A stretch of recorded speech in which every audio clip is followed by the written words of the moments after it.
നമ്മൾ കേൾക്കുന്നത് മാത്രമല്ല, അടുത്തിടെ നമ്മുടെ ഇന്ത്യയുടെ സ്റ്റേറ്റുകളുടെ കൂട്ടത്തിൽ വെച്ച് മഹാരാഷ്ട്ര പേര് തന്നെ ധരിപ്പിക്കുന്നത് മഹാരാഷ്ട്ര എന്ന് പറഞ്ഞാൽ ബഷീറിന്റെ തലവെട്ടിയെങ്കിൽ ചെറിയവൻ പിന്നെ മാത്രമല്ല, വലിയവന്റെ തലക്കാൽ ഇടിച്ചതെങ്കിൽ പിന്നെ ചെറിയവനെ തൊട്ടാലിട്ടോ വലിയ പ്രയാസം. ഇന്ത്യൻ സ്റ്റേറ്റുകളുടെ കൂട്ടത്തിൽ മഹാരാഷ്ട്രയിൽ ഭൂകമ്പം നടന്ന ദുഃഖസത്യം നമുക്കെല്ലാവർക്കും വേണ്ടതുപോലെ അറിയുന്നവരാണല്ലോ നമ്മളെല്ലാം. 10 ദിവസത്തോളം നീണ്ടു നിൽക്കുന്ന ഗണേശോത്സവം കഴിഞ്ഞുകൊണ്ട് അവസാനം രാത്രിയിൽ വീട്ടിൽ വന്നു കിടന്നതായ ആളുകൾ ഈ ലോകത്തേക്ക് പിന്നെ തിരിച്ചു വന്നിട്ടില്ല. നിങ്ങൾ മനസ്സിലാക്കണം, 40,000 50,000 ഉള്ള കണക്കുകളാണ് നമ്മൾ കേൾക്കുന്നത്. ഏതായിരുന്നാലും നിരവധി ഗ്രാമങ്ങൾ, നിരവധി ചുറ്റുപാടുകൾ, ഇന്നലത്തെ ഗ്രാമം ഇന്ന് കാണുന്നില്ല. ഇബ്രാഹിം അലൈഹിസ്സലാം പറഞ്ഞത് നമുക്ക് അത്ഭുതപ്പെടാനുണ്ടോ? നിങ്ങൾ ചിന്തിച്ചോ? മഹാരാഷ്ട്രയുടെ ഇന്നലെ എന്ത് ഇന്നെന്ത്, ആരാണ് ബോംബ് പൊട്ടിച്ചത് എന്ന് കണ്ടുപിടിക്കാൻ നമ്മുടെ ഗവൺമെന്റിന് മെനക്കെടേണ്ടി വന്നില്ല, പത്രക്കാർക്ക് ആറിങ്ങിൽ കൂടേണ്ടി വന്നില്ല, നുണയും പൊരുളും പറഞ്ഞ് പാസാക്കേണ്ടി വന്നില്ല, ആർക്കും ആരെയും സ്ഫോടനം ചെയ്യേണ്ടി വന്നില്ല. മതത്തിന്റെ പേരിലോ ഭാഷന്റെ പേരിലോ ദേശത്തിന്റെ പേരിലോ ഇവിടെ സ്ഫോടനത്തിന് വേണ്ടി വന്നില്ല. സർവശക്തനായ അബുലിസത്തിന്റെ ഒരൊറ്റ സിഗ്നലങ്ങ് വന്നപ്പോഴേക്കും ഒരൊറ്റ സെക്കൻഡ് അങ്ങ് ചലിച്ചു. ഈ ഭൂലോകമേ ഈ മുഴുവൻ തകരാൻ എത്ര സെക്കൻഡ് വേണമെന്ന് ചിന്തിക്കാം. എത്ര സെക്കൻഡ് വേണം ലോകമൊന്നായിട്ട് തകരാനെന്ന് ഭൗതികവാദി നീ പറയൂ മറുപടി. നിന്റെതല്ലടോ ഈ ഭൂമി, നിന്റെ തമാടിത്തരവും ആറാട്ടവുമായി നീ നടക്കുന്ന ഈ ദുനിയാവ് ഒരിക്കലും നിന്റെതല്ല. നീ മനസ്സിലാക്കണം, ഇതിന്നൊരു ശക്തി പ്രവർത്തിക്കുന്നുണ്ട്. ആ ശക്തി നിനക്കിതാ കാണിച്ചു തരുന്നു അതിന്റെ സെക്കൻഡ് സംഭവങ്ങൾ. ഈ സെക്കൻഡ് ഒന്നങ്ങ് തീർന്നു കഴിഞ്ഞാൽ, ഒന്ന് മുന്നോട്ടങ്ങ് നീക്കഴിഞ്ഞാൽ കേരളവും അത് അനുഭവിച്ചില്ലേ? കോഴിക്കോടും കാഞ്ഞങ്ങാടും മലപ്പുറവും കോട്ടക്കലും ഭൂകമ്പത്തിന്റെ അടയാളങ്ങൾ അനുഭവിച്ച ആളുകൾ ഇന്ന് ജീവിച്ചില്ലേ? മാത്രമല്ല, നമുക്ക് കേൾക്കാൻ കഴിയുന്നു ഇവിടെ പ്രഗത്ഭരായ ശാസ്ത്രജ്ഞന്മാർ ഇതാ എന്ന് പ്രഖ്യാപിച്ചു കഴിഞ്ഞു. പ്രഖ്യാപിച്ച് പത്രങ്ങളിൽ റിപ്പോർട്ട് വന്നു കഴിഞ്ഞു. എന്താ വന്നത്? മഹാരാഷ്ട്രയിലുള്ള ഭൂകമ്പം കൊണ്ട് അവസാനിച്ചിട്ടില്ല. ഇന്ത്യയുടെ വടക്ക് കിഴക്ക് മേഖലയിൽ 6 കൊല്ലത്തിന്റെ ഉള്ളിൽ വീണ്ടും ശക്തമായ ഭൂകമ്പം വരാൻ പോകുന്നു. ആ വരുന്ന ഭൂകമ്പത്തിൽ മഹാരാഷ്ട്രയിലുണ്ടായ ഭൂകമ്പത്തിന്റെ 500 ഇരട്ടി ശക്തിയോടുകൂടിയാണ് ആ ഭൂകമ്പം ഇവിടെ സംഭവിക്കാൻ പോകുന്നത് എന്ന് ഇവിടുത്തെ ഭൗതിക ശാസ്ത്രജ്ഞന്മാരുടെ പ്രഖ്യാപനവും നമ്മുടെ മുമ്പിൽ എത്തിക്കഴിഞ്ഞു. ഈ നിലവാരത്തിൽ ആ ഭൂകമ്പരംഗം ശക്തിപ്പെട്ടു വരുന്ന ഒരു ഭാഗത്ത് എന്ന് പറഞ്ഞാൽ പ്രകൃതിയുടെ തമ്മിലടി, മനുഷ്യന്റെ തമ്മിലടി അധികരിച്ചപ്പോൾ പ്രകൃതി തമ്മിലടിക്കാൻ തുടങ്ങിയിരിക്കുകയാണ്. പ്രകൃതി നിന്നിട്ട് വേണ്ടി നമുക്കിവിടെ നിലനിൽക്കാൻ നബി സല്ലല്ലാഹു അലൈഹി വസല്ലം പറഞ്ഞു, ഭൂമിയുടെ ചലനങ്ങൾ, ആ ഭൂമിയുടെ ഇളക്കങ്ങൾ, ഭൂകമ്പങ്ങൾ ശക്തിപ്പെട്ടുകൊണ്ടിരിക്കുന്ന ഘട്ടം ഇവിടെ വരും. എപ്പോഴാണത് വരുന്നത്? അല്ലാഹുവിന്റെ ആലിമീങ്ങളും സാലിഹീങ്ങളും മുത്തഖീങ്ങൾ ഈ ലോകത്ത് നിന്ന് കുറയുന്ന സമയത്താണ് അത് സംഭവിക്കലെന്ന് ഖാല റസൂലുള്ളാഹി. അത് സംഭവിക്കൽ അപ്പോഴാ. നമ്മളെ ഭൗതികമായ ചുറ്റുപാടുകൾ കൊണ്ടൊന്നും അത് നേടിയെടുക്കാനോ രക്ഷപ്പെടുത്താനോ സാധ്യമല്ല. അത് സംഭവിക്കും. അതെന്താ കാരണം? ഭൂമിക്ക് 2 തരത്തിലുള്ള ശക്തി അല്ലാഹു തആല നൽകിയിരിക്കുക. ഒരു ശക്തി ഭൂമിയുടെ യഥാർത്ഥമായ നിയന്ത്രണം. ആ നിയന്ത്രണം അല്ലാഹു ഏൽപ്പിച്ചിരുന്നത് സാലിഹീങ്ങളിലാണ്, മുത്തഖീങ്ങളിലാണ്, അല്ലാഹുവിന്റെ ഇബാദ്. അതാണല്ലോ മനുഷ്യന്റെ നമ്മുടെ ജീവിതത്തിന്റെ പരമമായ ലക്ഷ്യം. ഇവിടെ നമുക്ക് ഏതായാലും അള്ളയാകാൻ സാധ്യമല്ല. എന്നാ പിന്നെന്താ നല്ലത്? ആ അള്ള ഇഷ്ടപ്പെട്ട അള്ളാഹിന്റെ അടിമയായിട്ട് ഇവിടെ അങ്ങ് ജീവിച്ചു കൊടുക്കുക. അങ്ങനത്തെ അള്ളാഹുവിന്റെ അടിമകൾ പരിശുദ്ധ ഹൃദയത്തോടുകൂടെ ഭൂമിയിലൂടെ ഇങ്ങനെ നടന്നു പോകുന്ന സമയത്ത് ഭൂമി വിനയത്തിന്റെ നിരക്ക് അവിടെ ഒതുങ്ങിക്കൊടുക്കും. ആ സാലിഹീങ്ങളുടെ പാദങ്ങൾ ഇവിടെ നിന്ന് തകർന്നു പോയാൽ, സൽക്കർമ്മത്തിന്റെ മേഖലകൾ ഇവിടെ നിന്ന് പോയിക്കഴിഞ്ഞാൽ ആ ഭൂമി അതാ നിലവിളിക്കുന്ന, ഭൂമി കിടിലം കൊള്ളുന്നു, ഭൂമി അലമുറ കൊള്ളുന്നു. ആ അലമുറയുടെ ലക്ഷണമാണ് കാണുന്ന ഭൂകമ്പങ്ങളെന്ന് ബഹുമാനപ്പെട്ട അഷ്റഫുൽ ഖൽഖ് സ്വല്ലല്ലാഹു അലൈഹി വസല്ലം വിവരിക്കുന്നു. അങ്ങനെ വിവരിച്ചുകൊണ്ടാണ് നബി പറഞ്ഞത്, ആലിമീങ്ങളും സാലിഹീങ്ങളും മുത്തഖീങ്ങളും ഈ ലോകത്തിൽ നിന്ന് പോകുന്ന സമയത്ത് ഭൂകമ്പങ്ങൾ ഉണ്ടാകുമെന്നല്ല പറഞ്ഞത്. ഭൂകമ്പ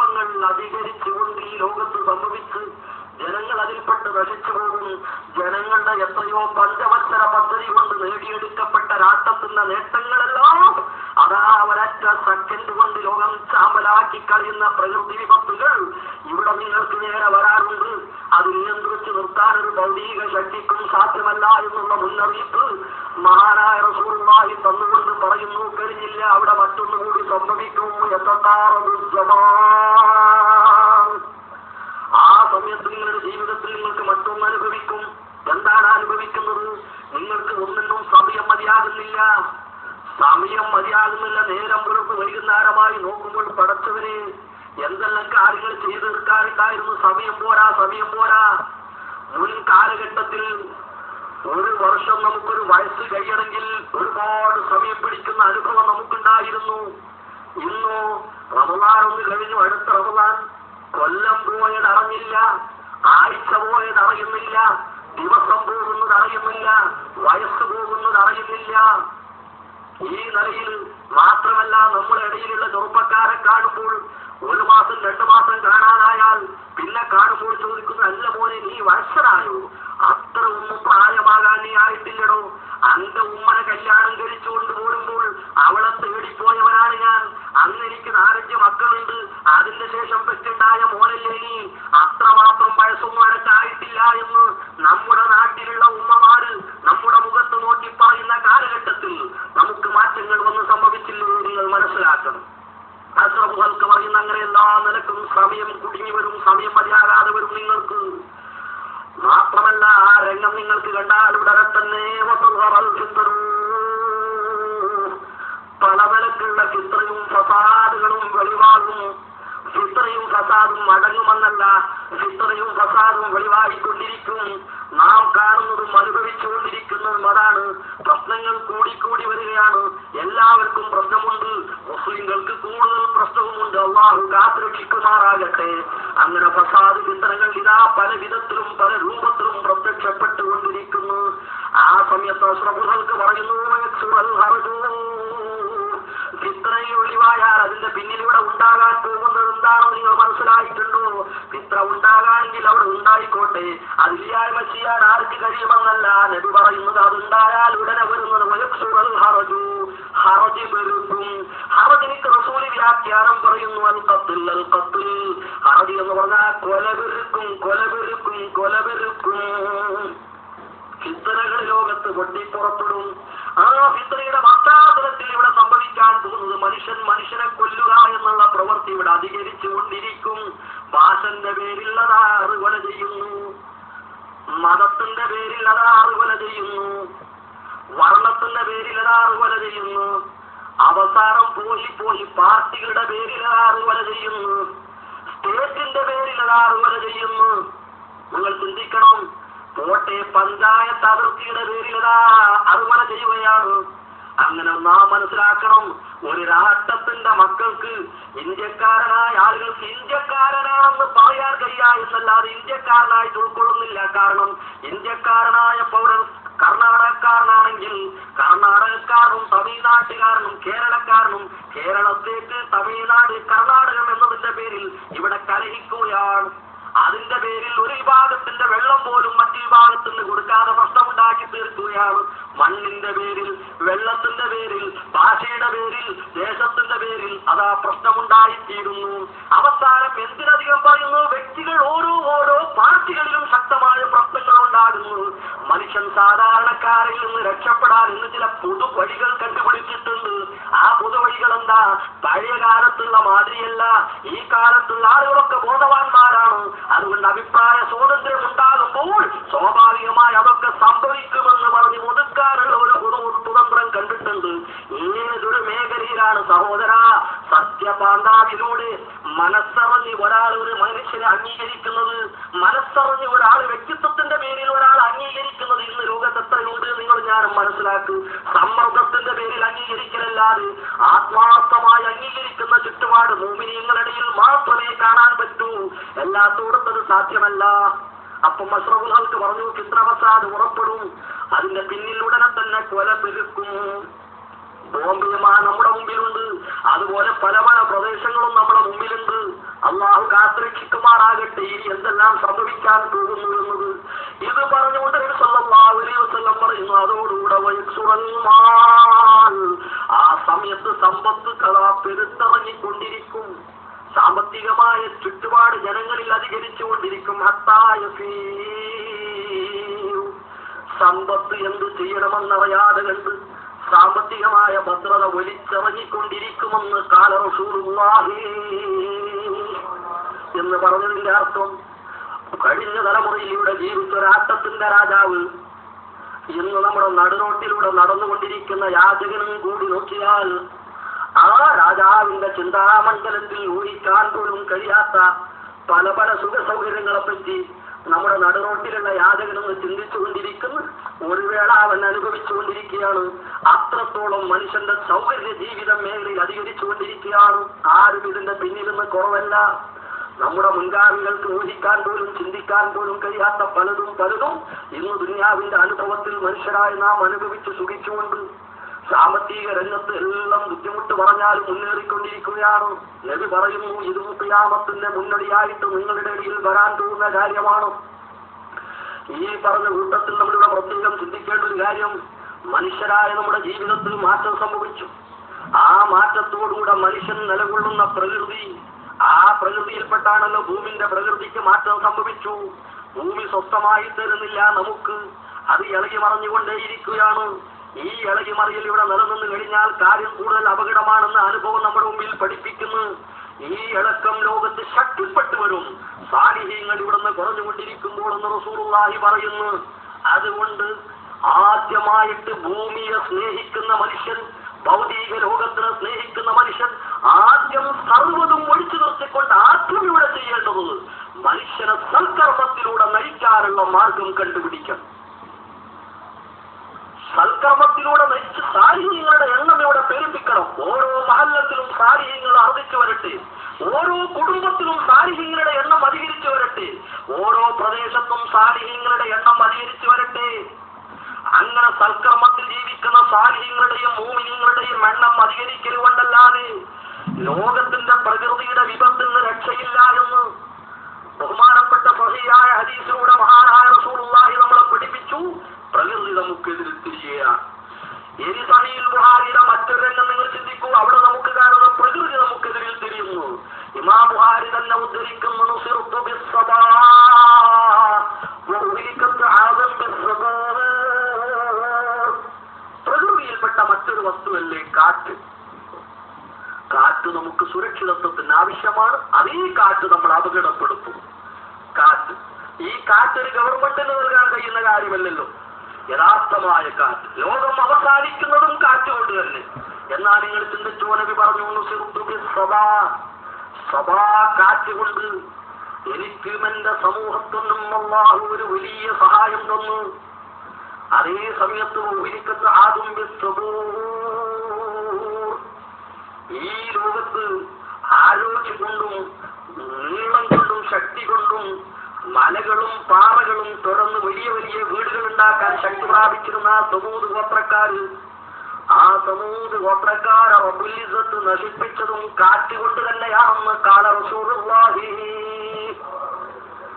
അപ്പം ഇവിടെ നമ്മൾ ഭാഷന്റെ പേരിലും ദേശത്തിന്റെ പേരിലും ഒക്കെ ഓരോരുത്തരും ഓരോന്ന് പറഞ്ഞ് അങ്ങോട്ടും ഇങ്ങോട്ടും നശിപ്പിക്കാൻ ഒരുങ്ങുമ്പോൾ അള്ളാന്റെ കാറ്റിങ്ങോട്ട് വരും. അങ്ങനെ വന്ന ചരിത്രം ഇവിടെ ഉണ്ട്. ആ കാറ്റ് വന്നാൽ അവിടെ ഭാഷയും ദേശമൊന്നുമില്ല, നമ്മളൊക്കെ കൈകെട്ടി വരേണ്ടിട്ട് എതിരേണ്ടി വരും. നേരിട്ടാ ഫലം ചെയ്യില്ല. അപ്പം പ്രകൃതികളിൽ ലോകം മാറ്റം സംഭവിച്ചു. ഈ മാറ്റത്തിന്റെ യഥാർത്ഥ കാരണം സജ്ജനങ്ങളും സാലിഹ്യങ്ങളുടെയും അഭാവമാണെന്നാണ് ഇസ്ലാമിയത്ത് പഠിപ്പിക്കുന്നത്. ആ സമൂഹത്തിന്റെ ചരിത്രമുണ്ടായതെന്താ? സഭാ കാറ്റുകൊണ്ട് എനിക്ക് സഹായിക്കപ്പെട്ടു എന്ന് റസൂലുള്ളാഹി പറഞ്ഞത് ഇസ്ലാമിന്റെ ആവിർഭാവ ഘട്ടം മഹാനായ നബി സല്ലല്ലാഹു അലൈഹി വസല്ലമ തങ്ങൾ, അവിടുത്തെ അനുചരന്മാരായ പാവപ്പെട്ട സ്വഹാബികൾ അടിസ്ഥാനപരമായ ആദർശ പ്രസ്ഥാനത്തിന് വേണ്ടി രംഗത്ത് വന്നപ്പോൾ ഈ ഭൗതിക ലോകം ഒന്നായിട്ട് അവരെ പിടിച്ചു വിഴുങ്ങാൻ തയ്യാറായി പടം ഇരുത്തിക്കൊണ്ടുവന്നു. പക്ഷേ ഈ ഭൗതികമായ ചുറ്റുപാടിന്റെ ആ ഭയപ്പെടുത്തലിൽ നിന്ന് മഹാനായ നബിയും അവിടുത്തെ അനുചരന്മാരായ സഹാബത്തിനും വിട്ടു നിൽക്കാൻ ഒക്കുമോ? കഴിഞ്ഞില്ല. ആ നിലവാരത്തിൽ അവർ നിന്നു. മഹാനായ സിദ്ദീഖുൽ അക്ബർ റളിയല്ലാഹു അൻഹു ഈ സമൂഹത്തിന്റെ ഒന്നാമത്തെ മെമ്പർ, ആ മെമ്പർ കഅബത്തുല്ലാഹി ശരീഫിന്റെ അരികിൽ വെച്ചുകൊണ്ട് അബൂജഹൽ എത്തുപത്ത് ശൈബത്തടക്കമുള്ള അന്നത്തെ ഭൗതിക മേധാവികൾ അടിച്ചു എന്നല്ല ചെറുപ്പൂലി അടിച്ചു. ആ അടി കൊണ്ട് മഹാനായ സുദ്ദീഖുൽ ബോധം കെട്ട് വീണു എന്ന് മാത്രമല്ല, അടിച്ചുകൊണ്ട് അവിടുത്തെ മുഖം പൊട്ടിച്ചെങ്കിൽ സഹിക്കാമായിരുന്നു. മൂക്കിനടിച്ചുകൊണ്ട് മൂക്കിന്റെ പാലം പൊട്ടിയത് കൊണ്ട് മതിയാക്കാതെ അടിച്ചടിച്ചുകൊണ്ട് മുഖത്തോടുകൂടെ അവിടുത്തെ മൂക്ക് ചട്ടിക്കടന്നുപോയി എന്ന് മഹാനായ സുദ്ദീഖിന്റെ താരീഖ് വിരിക്കും. മുഖത്തോടുകൂടെ മുത്തി നിൽക്കുന്ന മൂക്കിങ്ങനെ പതിഞ്ഞുപോയി. ബോധം കെട്ട് കിടക്കുന്ന ബനൂ തൈമിന്റെ പ്രമുഖനായ നേതാവ്, സർവാദരണീയനായ ലോകം അറിയപ്പെട്ട കോടീശ്വരൻ ആരാ വീട്ടിലേക്ക് ബോധം കെട്ട നിലയ്ക്ക് കൊണ്ടുപോകുന്നു. ഈ സമയത്ത് പ്രിയപ്പെട്ട സഹോദര സഹോദരി, രംഗം അന്തരീക്ഷമൊന്ന് മാറി. അബൂബക്കർ സിദ്ദീഖ് മരിച്ചു പോകുമോ എന്ന ഭയം ശത്രുക്കളെയും കൂടിയെന്ന് മാത്രമല്ല, രക്തബന്ധത്തിന് അവിടെ വിഷമം നേരിട്ടു. സിദ്ദീഖ് റളിയല്ലാഹുവിന്റെ കുടുംബത്തിൽപ്പെട്ട പല ആളുകളും ആദർശ രംഗത്ത് സിദ്ദീഖിനോട് എതിരാണെങ്കിലും അവര് പറഞ്ഞു, സംഗതി ഏതായാലും അബൂജഹലും ഋതുമത്തുമെല്ലാം അബൂബക്കറിനെ ഈ നില ചെയ്തത് സഹിച്ചില്ല. പക്ഷെ അബൂബക്കറെങ്ങാനും മരിക്കട്ടെ, അപ്പോൾ കാണാം എന്ന് വരെ ശത്രുക്കൾക്ക് വരേക്കും വികാരം കൊണ്ടു. ഈ സമയത്ത് ബോധം കെട്ട് കിടക്കുന്നു മഹാനായ സിദ്ദീഖുൽ അക്ബർ. നിങ്ങൾ ഞാനും ചിന്തിക്കണം, ഇത് അത്ര എളുപ്പത്തിൽ ശരിയാകുന്ന പ്രസ്ഥാനമല്ല. നമ്മുടെ ബാധ്യത വലുതാ. നമ്മളിൽ അള്ളാഹു ഏൽപ്പിക്കപ്പെട്ട ഒരു ഉത്തരവാദിത്വമുണ്ട് ഈ സമൂഹത്തിന്റെ ആളിലും ഉള്ളിലുമൊക്കെ. അത് അള്ളാഹുവിന്റെ ദീനാണ്. ആ ദീൻ അള്ളാഹ് ഏൽപ്പിച്ചത് മുസ്ലിം സമുദായത്തിനെയാ. ആ സമുദായത്തിന് പലതിന്റെ കൂട്ടത്തിൽ ആ ദീനിനോട് ഉത്തരവാദിത്വവും കൂറുമുണ്ട്. ആ കാര്യം ഗ്രഹിക്കാത്ത സാഹചര്യത്തിൽ ഈ സമൂഹത്തിന്റെ ഭൗതിക ലോകത്തിന്റെ നിലനിൽപ്പ് അള്ളാഹ് അവസാനിപ്പിക്കും. അത് തന്നെയാണ് ലോകം കണ്ടുകൊണ്ടിരിക്കുന്നത്. നമ്മുടെ ഏറ്റവും വലിയ ഉത്തരവാദിത്വം നമ്മുടെ മഹത്തായ ദീനിനോടുള്ള ഉത്തരവാദിത്വമാണ്. അതിൽ ഏറ്റവും വലിയ ഉത്തരവാദിത്വം എന്താണെന്ന് വെച്ചാൽ, നമ്മൾ മുഴുവൻ ഇസ്ലാമിന്റെ മക്കളായിക്കൊണ്ട് സംസ്കാരബോധമുള്ളവരായിക്കൊണ്ട് വിശ്വാസങ്ങളിലും കർമ്മങ്ങളിലും സ്വഭാവങ്ങളിലും നല്ലവരായി മാറണം. അതാണ് നാം ചെയ്യേണ്ടത്. 3 കാര്യം. ഒന്ന് നമ്മുടെ വിശ്വാസ കാര്യം, മറ്റൊന്ന് നമ്മുടെ സൽക്കർമ്മങ്ങൾ ഇബാദത്തിന്റെ കാര്യം, അതിലുപരി നമ്മുടെ സ്വഭാവത്തിന്റെ കാര്യം. 3 നാം മാനമായ ഇസ്ലാമിന്റെ പേരിൽ ഉൾക്കൊണ്ട് 3 ശരിയാക്കി എടുക്കണം. ഈ എടുക്കാൻ വേണ്ടി ഇവിടെ സഹിച്ച രംഗത്ത് നമുക്ക് ആദ്യഘട്ടത്തിൽ കണ്ടുന്നത് മഹാനായ സിദ്ദീഖ് റളിയല്ലാഹു അൻഹു വീട്ടിൽ കിടക്കുന്നു, ബോധം കെട്ട് കിടക്കുന്ന ശരീരത്തിൽ നിന്ന് രക്തമൊലിക്കുന്നു, ശരീരമെല്ലാം അതാ വീർത്തിരിക്കും. തന്റെ പ്രിയപ്പെട്ട ഉമ്മ മകന്റെ അരികിലിരുന്നു കൊണ്ട് കരയുകയാണ്. പ്രസവിച്ച ഉമ്മയാണല്ലോ, ഉമ്മാക്ക് ഏതായാലും വിഷമമുണ്ടാകുമല്ലോ. പലവരും കൂടിയിരുന്നു കൊണ്ട് ഒറ്റക്കും കൂട്ടായിട്ടും സംസാരമാണ്. ആ സമയത്ത് കണ്ണടച്ചു കിടക്കുന്ന മഹാനായ സിദ്ദീഖുൽ അക്ബർ റളിയല്ലാഹു അൻഹു വല്ല കണ്ണൊന്നിങ്ങനെ തുറന്നു നോക്കി.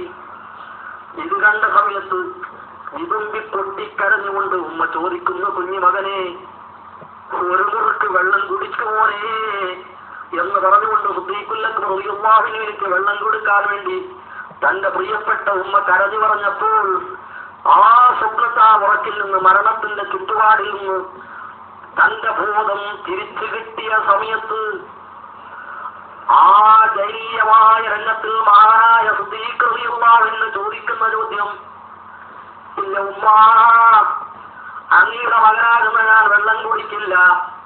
എന്റെ ഹബീബായ റസൂലുള്ളാഹിന്റെ വിവരമെന്ത്? അതൊരു സ്വക്കനാ പോലെ, അതൊരു രോഗ. ആ രോഗം പിടിപെട്ട് കഴിഞ്ഞാൽ ഒരാൾക്കും കഷ്ണമാക്കി മുറിച്ചാലും അതിൽ നിന്ന് മാറ്റാൻ സാധ്യമല്ല. അതാണ് യഥാർത്ഥമായ ഈമാൻ. യഥാർത്ഥമായ ഈമാനിന്റെ സ്വഭാവം അതാണ്. അസ്രമുഖത്തിന്റെ വിവരമെന്തുണ്ട്? ചോദ്യം അതാണ് ചോദിക്കുന്നത്. അടികൊണ്ട് ബോധം കെട്ട് ബോധം പോകുന്നത് വരേക്കും റസൂലുള്ളാഹിനോടുള്ള ഇഷ്ടസ്നേഹം, ആ ബോധം ശരീരത്തിൽ നിന്ന് മാറിയിട്ട് ശരീരത്തിൽ നിന്ന് ബോധം എപ്പോൾ കിട്ടുന്നോ ഉടനെ ചോദിക്കുന്ന റസൂലുള്ളാഹിന്റെ സ്ഥിതി എന്തുണ്ട് ഉമ്മ? ഉമ്മ പറഞ്ഞു, മോനെ, ഖുറൈശികളാലും അറബികളാലും മുഴുവനും ആദരണീയനും സർവസമ്മതനുമായിരുന്നല്ലോ നീ. ഇത്രയും അന്തസ്സും അഭിമാനവും വ്യക്തിത്വമുള്ള നീ ഇത്രയും നീചമായ രൂപത്തിൽ അടികൊണ്ട് ഈ അവസ്ഥയിൽ എത്തേണ്ടി വന്നത് ഇതുകൊണ്ടല്ലേ മോനെ? ഇനിയെങ്കിലും എന്റെ മോനക്ക് അനുഭവത്തിൽ നിന്ന് തൽക്കാലത്തേക്ക് ആ രംഗത്തിൽ നിന്നൊന്ന് മാറി നിൽക്കും മോനെ. അന്റെ ഉള്ളിൽ വിശ്വാസമുണ്ടെങ്കിൽ ഉള്ളിൽ വെച്ചോ നീ പുറത്തൊന്നും മുട്ടാതെ നിൽക്കുമോനെ എന്ന് പറഞ്ഞുകൊണ്ട് പറയുന്നു, മകനെ നീ വെള്ളം കുടിച്ചിട്ടില്ലെങ്കിൽ എന്റെ ഉമ്മയായ ഞാൻ ഇതുവരെ വെള്ളം കുടിച്ചിട്ടില്ല, ഞാൻ വെള്ളം കുടിക്കാതെ മരിക്കും മോനെ, അല്ലെങ്കിൽ നീ ഒരു മുറുക്ക് വെള്ളം കുടിക്കണം, ഉമ്മാക്ക് വല്ലാതെ ദാഹമുണ്ട്, ഉമ്മാക്ക് വെള്ളം കുടിക്കണമെങ്കിൽ നീ ഒരു മുറുക്ക് വെള്ളം കുടിക്കണം. ഇത് പറഞ്ഞപ്പോൾ മഹാനായ സുദ്ദീഖുൽ റളിയല്ലാഹു എന്ന് പറയുന്നു, ഉമ്മ എന്നെ പ്രസവിച്ച ഉമ്മയോട് എനിക്ക് അതിൽ കവിഞ്ഞ കോറുണ്ട്, ബന്ധമുണ്ട്. എന്റെ പ്രസ്ഥാനം മാതാപിതാക്കളോട് അങ്ങേയറ്റം ആദരവ് കാണിക്കാൻ പ്രഖ്യാപിക്കുന്ന നിർദ്ദേശിക്കുന്ന പ്രസ്ഥാനമാണ്. അതുകൊണ്ട് എന്റെ ഉമ്മയുടെ ദുഃഖം എനിക്ക് ദുഃഖമാണ്. പക്ഷെ എന്റെ ഉമ്മാനോട് എനിക്ക് പറയാനുള്ളത്, ശത്രുക്കൾ എന്നെ ഇത്രയും ക്രൂരമായ രൂപത്തിൽ പ്രവർത്തിച്ചവർ എന്നോടെല്ലാവർക്കും പ്രതികാരം എന്റെ ഹബീബായ നേതാവിനോടാണ്. ആ നേതാവിനെ ഏതോ വിധത്തിൽ തേടി പിടിച്ചുകൊണ്ട് അവർ വല്ലതും ചെയ്തിട്ടുണ്ടോ എന്ന് ഈ സമയത്ത് എനിക്കൊന്നും അറിയാൻ കഴിഞ്ഞിട്ടില്ല. അതുകൊണ്ട് ഉമ്മ, എന്റെ മുന്നാരപ്പൂവായ റസൂലുള്ളാഹിന്റെ വിവരം പറയുന്നത് വഴി അങ്ങയുടെ ഗൃഹാശയത്തിൽ നിന്ന് 10 മാസം താമസിച്ച് ഇങ്ങോട്ട് ഇറങ്ങി വന്ന മകനാകുന്ന ഞാൻ എന്ന വായിലേക്ക് അകത്തിലേക്ക് ഒരു മുറുക്ക് വെള്ളം മറക്കൂയില്ല. അതിന്റെ പേരിൽ എന്റെ ഉമ്മ വെള്ളം കുടിക്കാതെ എന്റെ മുമ്പിൽ നിന്ന് പെടഞ്ഞു മരിക്കുകയാണെങ്കിൽ ആ മരണം കണ്ട് ധൈര്യമായിരിക്കാൻ ഞാൻ കരുത്തനാണ് ഉമ്മ. എന്റെ റസൂലുള്ളാഹിന്റെ വിവരം കിട്ടാതെ എനിക്ക് വെള്ളം വേണ്ട എന്ന് ശാഠ്യം പിടിച്ചു. രക്ഷയില്ലെന്ന് കണ്ടപ്പോൾ മകന്റെ അരികിൽ നിന്ന് ആളുകൾ അങ്ങോട്ടും ഇങ്ങോട്ടും നീങ്ങിയപ്പോൾ ആ സ്നേഹപ്പെട്ട ഉമ്മ മകനോടുള്ള വാത്സല്യ സ്നേഹം കൊണ്ട് പറഞ്ഞുപോയി, മോനെ ചുറ്റുഭാഗത്തും ആളുകളുണ്ട്, എനിക്കെങ്ങനെ അറിയാൻ കഴിയും മോനെ മുഹമ്മദ് നബിന്റെ വിവരം? എനിക്കൊരറിവില്ലല്ലോ ഉമ്മ, ഞാൻ പറഞ്ഞു തരാം. ആ സഭായുടെ തായ്വരയിൽ ഒരു വീടില്ലേ ഉമ്മ, ആ ജമീലയുടെ വീട്. ആ വീട്ടിൽ കൂടി ആ പെണ്ണിനോട് രഹസ്യമായിട്ടറിഞ്ഞാൽ അസുറത്തിന്റെ വിവരം പറയാം. ആ പെണ്ണ് അല്ലാഹുവിന്റെ റസൂലിനെ കൊണ്ട് വിശ്വസിച്ച പെണ്ണാണ്. ആർക്കും അറിയില്ല. ഉമ്മാക്ക് രഹസ്യമായി എവിടെ ചെന്നാൽ അറിയാം. സുബ്ബൈത്തുൽ അക്ബറിന്റെ സന്നിധിയിൽ നിന്ന് ഉമ്മമാർക്കുള്ള സ്നേഹം അത്രയാണല്ലോ. ആർക്കും ഇന്നും അങ്ങനെ തന്നെയല്ലേ? ആ ഉമ്മ ആരും അറിയാതെ എഴുന്നേറ്റ് അതാ ഉമ്മു ജമീല റളിയല്ലാഹുവിന്റെ വീട്ടിലേക്ക് ചെല്ലുന്ന സമയത്ത് ആ മഹദി വീട്ടിൽ ദുഃഖിച്ചിരിക്കുകയാണ്. സുദ്ദീഖിന്റെ ഉമ്മയാണ് കടന്നു ചെല്ലുന്നത്. ചെന്നിട്ട് ചോദിക്കുന്നു, മകളെ, നിങ്ങളുടെ നേതാവ്, എന്റെ മകന്റെ നേതാവ് മുഹമ്മദ് നബി എന്ന് പറയുന്ന ആ പ്രവാചകരിൽ അയാളെ തിരിവല്ലതും നീ അറിയുമോ? എവിടെയാണുള്ളത്? വല്ല വിവരവുമുണ്ടോ? എന്റെ മകൻ വെള്ളം കുടിക്കുന്നില്ല, വിവരമറിയാത്തത് കൊണ്ട്. ഇത് കേട്ട മന്ത്രിയിൽ ബുദ്ധിമതിയായ പെണ്ണ് ചിന്തിച്ചു, ആരെയും വിശ്വസിച്ചുകൂടാ. കാലഘട്ടം അതാണ്. വലത് കൈ ഇടത് കൈയിന്റെ ശത്രുവാണ്, ഇടത് കൈ വലത് കൈയിന്റെ ശത്രുവാണ്. അതുകൊണ്ട് ഈ പെണ്ണ് ചിന്തിച്ചു, സുദ്ദീഖിന്റെ ഉമ്മയാണ്, രഹസ്യം അറിയാൻ വേണ്ടി വന്നതായിരിക്കും എന്ന് ചിന്തിച്ചുകൊണ്ട് പറഞ്ഞു, എല്ല ഉമ്മ, നിങ്ങൾ ചോദിക്കുന്ന നേതാവേതാണ്? ഏത് അബൂബക്കറാണ് നിങ്ങൾ പറയുന്നത്? ഏത് മുഹമ്മദ് നബിയാണ് എന്ന് പറഞ്ഞുകൊണ്ട് അറിയാത്ത രൂപം നടിച്ചു. കാര്യം വിട്ടുകൊടുത്തില്ല. രഹസ്യം ചോർത്താൻ വന്നതാകുമോ? കാര്യം അപകടപ്പെട്ടു പോകുമോ എന്ന് ചിന്തിച്ചുകൊണ്ട് കാര്യം പറഞ്ഞു കൊടുക്കാതെ അതേ സമയത്ത് കാര്യം നടക്കണം. അവസാനം പറഞ്ഞു, എന്നാ ഞാനിപ്പോ ഇതാ കേൾക്കുന്നു, നിങ്ങളുടെ മകൻ അത്രയും വിഷമത്തിലാണോ? അതെ, വെള്ളം കുടിക്കുന്നില്ല. എനിക്ക് നിങ്ങളുടെ വീട്ടിൽ നിന്ന് വന്നുകൂടെ? ആ മനുഷ്യനൊന്ന് കണ്ടുകൂടെ? പുറത്തു നിന്ന് നീ പോരുമോളെ? അങ്ങനെ അതാ മുജമീൽ ഇറങ്ങിക്കൊണ്ട് സുദ്ദീഖുൽ അക്ബറിന്റെ ഉമ്മയോടുകൂടെ സുദ്ദീഖിന്റെ വീട്ടിലേക്ക് വരുന്നു. ഉമ്മയോട് പറയുന്നു, എനിക്കൊന്നിനെ പറ്റി മറഞ്ഞുകൂടാ എന്ന്. മഹാനായ സുദ്ദീഖുൽ അക്ബറിന്റെ സമീപത്ത് വന്നുകൊണ്ട് ഉമ്മ വരേക്കും കേൾക്കാത്ത രൂപത്തിൽ പറഞ്ഞു കൊടുക്കുന്നു, വിഷമിക്കണ്ട, യാതൊന്നും സംഭവിക്കാനൊരാളുണ്ട്, ഒട്ടും വിഷമിക്കണ്ട എന്നുള്ള വിവരം ആ കാലഘട്ടത്തിൽ ലോകശക്തിന്റെ എതിരിൽ ഈ സമുദായത്തിന്റെ മെമ്പറായ ഒരു പെണ്ണ് സമുദായത്തിന്റെ മെമ്പറായ സുദ്ദീഖുൽ അക്ബറിനോട് രഹസ്യമായി പറഞ്ഞതിന്റെ ശേഷം ബഹുമാനപ്പെട്ട സുദ്ദീഖ് റളിയല്ലാഹു അൻഹു വഞ്ചിച്ചുകൊണ്ട് പറയുന്നു, ഉമ്മ, എന്നെ എഴുന്നേറ്റുകൊണ്ട് പുന്നാരവിന്റെ മുഖം കണ്ടിട്ടല്ല നീ വെള്ളം കുടിക്കില്ല ഉമ്മ. ആദ്യം വിവരം പറയണം. വിവരം പറഞ്ഞു നോക്കിയപ്പോൾ റസൂലുള്ളാഹിനെ കാണണം. അവസാനം പ്രിയപ്പെട്ട ഉമ്മയുടെ സഹായത്തോട്, ഉമ്മു ജമീലിന്റെ സഹായത്തോടുകൂടി അഷ്റഫുൽ ഖൽഖ് സല്ലല്ലാഹു അലൈഹി വസല്ലമിന്റെ സന്നിധിയിലേക്ക് അടികൊണ്ട് മൂക്ക് വെട്ടി രക്തം വാർന്നൊലിച്ച് ശരീരം വീർത്ത് കിടക്കുന്ന മഹാനായ സുദ്ദീഖ് റളിയല്ലാഹു അൻഹുവിനെ കൊണ്ട് ചെല്ലുന്നു.